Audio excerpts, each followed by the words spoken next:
Today, we've got a story about a scientific revolution. But our hero? He isn't some famous professor or a wealthy noble. Nope. He's a Dutch shopkeeper who, with a little tool he invented himself, unlocked an entire universe that nobody even knew was there. Let's dive in. I mean, just think about that for a second. A world teeming with life, playing out these incredible dramas in every single drop of water, every speck of dust, all of it totally invisible. For pretty much all of human history, this wasn't even a question. It was just an unknown reality. So this is the guy. Meet Antonie van Leeuwenhoek, a man from the Dutch Golden Age. And yeah, he looks like a pretty serious scholar here, but believe me, his story starts somewhere completely different. That's right. The person who first laid eyes on this hidden world wasn't a trained scientist at all. He was a draper, a cloth merchant. It's just a perfect example of how simple curiosity can lead to the most amazing places imaginable. Okay, so to really get how huge this discovery was, we first have to understand the man and his world. Let's take a trip back to the 17th century, to a city called Delft. So, on paper, Leeuwenhoek was a respected, successful guy. He had his draper shop, sure, but he was also a city official, a chamberlain, and even something called a wine gauger, which meant he was in charge of wine imports.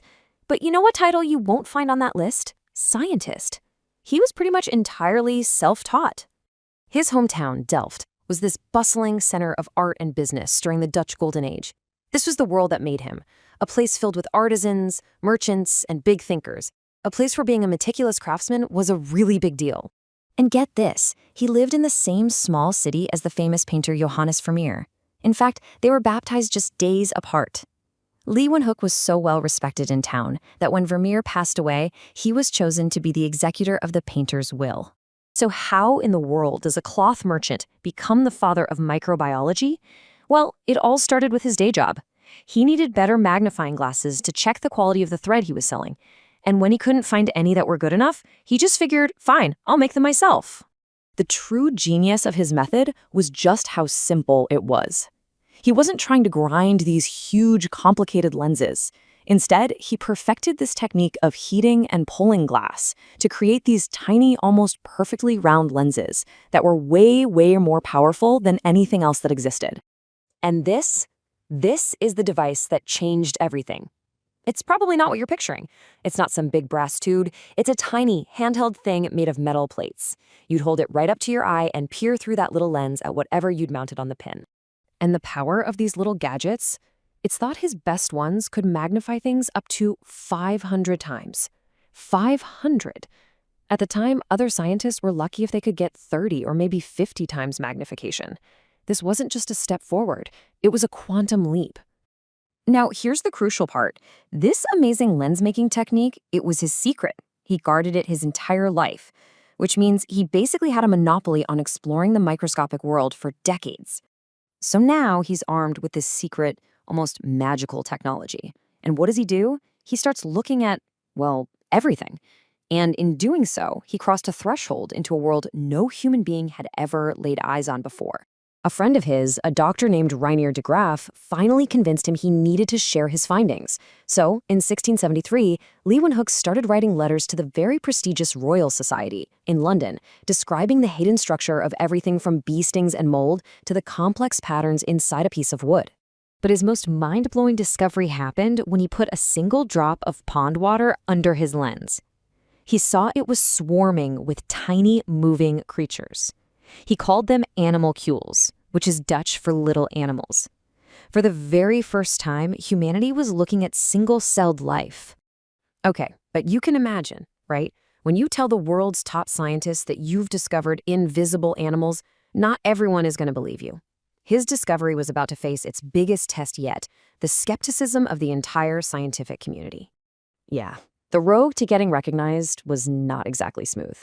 When he described his animalcules in 1676, the Royal Society in London basically said, no way. The whole idea was just too bizarre. But Leeuwenhoek insisted he was right. So they sent a whole team of respected doctors and officials to Delft to check his work.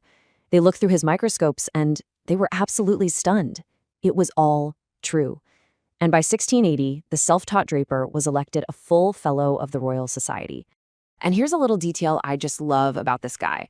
Despite receiving this incredible honor, he never once traveled to London to attend a meeting. Not one. He just preferred to stay home in Delft and keep working.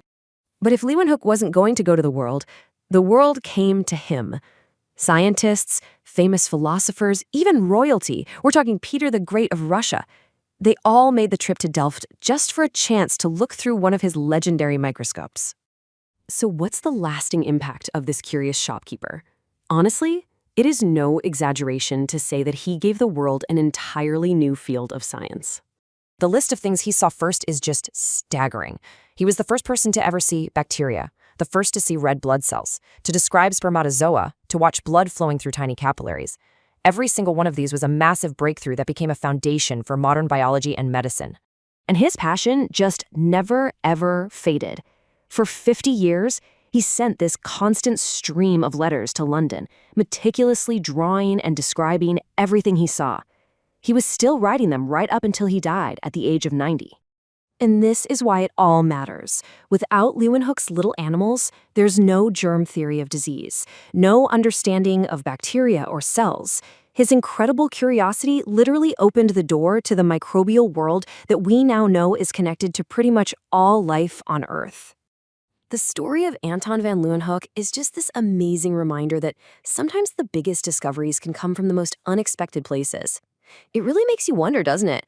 What else is right here, right in front of us, just waiting for a new way to see?